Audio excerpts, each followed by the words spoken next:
ताजा निष्पक्ष खबरों के लिए कहीं नहीं है आपको जाना। प्रतिपक्ष संवाद का काम है सच्चाई आप तक पहुंचाना। नमस्कार, मैं कार्तिक भट्ट आपका स्वागत करता हूं प्रतिपक्ष संवाद के इस खास कार्यक्रम पोस्टमार्टम में, जिसमें हम सामाजिक महत्व के मुद्दों का विश्लेषण करते हैं और आपके सामने प्रस्तुत करते हैं एक पोस्टमार्टम। आज जिस सामाजिक महत्व के मुद्दे को हम आपके सामने लेके आए हैं वह है महिलाओं की शादी की उम्र में वृद्धि का मामला।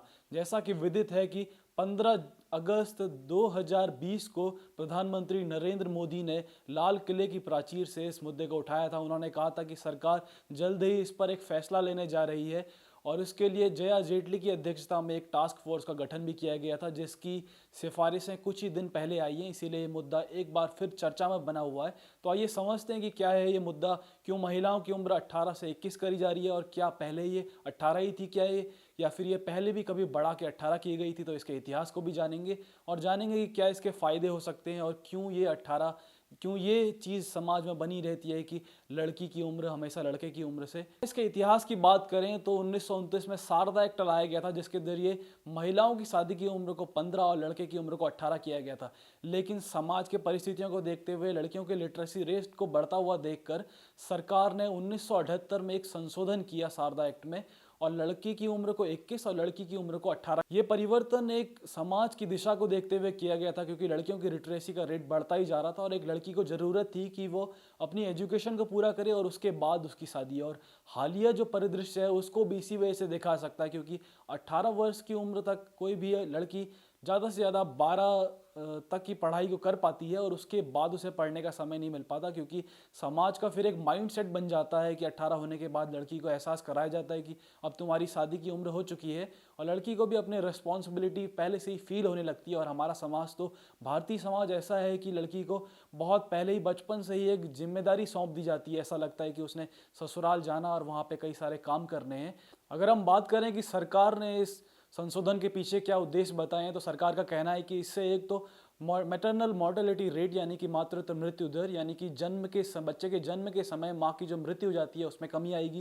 इसके अलावा बच्चों की जो मृत्यु हो जाती है वो भी उसमें भी कमी आएगी, क्योंकि अगर लड़की मैच्योर नहीं है और बच्चा हो जाता है तो सामान्य सी बात है कि बच्चा भी असामान्य होगा या फिर उसकी उन परिस्थितियों में मौत भी हो सकती है। इसके अलावा शिक्षा को एक कारण बताया गया है कि लड़कियों की एजुकेशन में इससे सुधार होगा, क्योंकि 18 की वर्ष बहुत कम है एजुकेशन के लिए। हमने पीछे भी इसकी बात करी है। और इसके अलावा सरकार ने बताया है कि पोषण स्तर में सुधार होगा, क्योंकि अगर हम कई रिपोर्ट्स को देखें, हम अगर IFPRI यानी international food policy research institute की अगर हम रिपोर्ट को देखें तो वो बताते हैं कि अगर किसी लड़की की शादी की उम्र 10 से 19 होती है और उसका बच्चा होता है तो उसके बच्चों में स्टंटिंग यानी अपनी उम्र के हिसाब से हाइट जो है वो 5% अधिक होती है बाकी सामान्य लोगों से। तो ये बातें सामान्य थी। उसके अलावा बाल विवाह की बात जो होती है, यूनिसेफ की रिपोर्ट कहती है कि भारत में अभी भी 25% से शादियाँ बाल विवाह होती हैं, यानी कि उनकी जो उम्र होती है लड़कियों की या लड़के की तो 18 वर्ष से कम होती है, तभी उनकी शादी कर दी जाती है। तो बाल विवाह में भी कमी आएगी, क्योंकि समाज की एक मेंटेलिटी बन जाती है कि अगर 18 है तो 18 से थोड़ा बहुत पीछे चलेगा। तो ये अगर हम आगे बढ़ा देते हैं तो समाज को भी आगे बढ़ने में इससे मदद मिलेगी। और अगर हम अन्य चीज़ों की बात करें कि क्यों ये चीज़ें चली आ रही थी, क्यों हमेशा लड़की की उम्र लड़के से कम होती है, तो सामाजिक रूढ़िवादिता का एक चेहरा इसके सामने आता है। इसमें एक एंगल और जुड़ा हुआ है, जिसको कई जो महिलाओं के लिए कार्य करने वाले NGO हैं या फिर जो विशेषज्ञ हैं वो भी इसके लिए आवाज़ उठाते रहे हैं, कि मामला है जेंडर इक्वलिटी का। क्योंकि जेंडर डिस्क्रिमिनेशन इसमें दिखाई देता है कि क्या कारण है कि लड़की हमेशा लड़के से छोटा होनी चाहिए। कोई भी साइंटिफिक कारण आज तक इसके पीछे नहीं दिखाई दिया। ये एक परंपरा चली आ रही है कई समय से कि लड़की हमेशा लड़के से छोटी होनी चाहिए, क्योंकि इससे एक इज्जत का माहौल, इससे सम्मान का माहौल उन दोनों के बीच में बना रहता है। लेकिन आज के समय में ये सब बातें करना मुझे नहीं लगता कि सही है, क्योंकि हम चाहते हैं कि हमारे समाज में, हमारी अर्थव्यवस्था में ज़्यादा से ज़्यादा महिलाओं का योगदान हो, तो उन्हें एक समान स्तर पर लाना भी जरूरी है। और जो भी हमारी रीतियाँ चली आ रही हैं उन्हें अपनाना जरूरी है, लेकिन कुरीतियों को किनारे करना भी जरूरी है, क्योंकि तभी एक अच्छा समाज बन सकता है। कुछ और कन्फ्यूजन्स की बात करें तो हमारे समाज में कई लोगों के दिमाग में कन्फ्यूजन रहता है कि 18 की उम्र है क्या। तो 18 की उम्र के दो मायने हैं। एक तो मेजॉरिटी एक्ट जो है, यानी जो बताता है कि कब कोई बच्चा बालिग होता है, तो वो एक एक्ट अलग है जो कि 1875 का एक्ट है। और ये एक्ट शादी को लेकर इसके पीछे अलग अलग कानून है, जैसे कि 1955 का हिंदू विवाह कानून, 1954 का स्पेशल मैरिज एक्ट, उसके अलावा prevention of child marriage act 2006 और इसके अलावा भी कई सारे अन्य जुड़े हुए कानून इसको इस चीज़ को पुख्ता करते हैं कि लड़की की उम्र 18, लड़के की उम्र 21 होनी चाहिए, जबकि बालिग होना एक अलग चीज़ है, वो दोनों के लिए 18 है, उसमें जेंडर इक्वलिटी दिखाई देती है।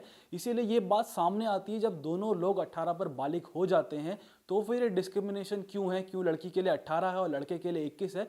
तो 18 को 21 तक लाने की ज़रूरत है, ताकि जो हम जेंडर इक्वलिटी की बात करते हैं उस अपने गोल को भी हम अचीव कर सकें।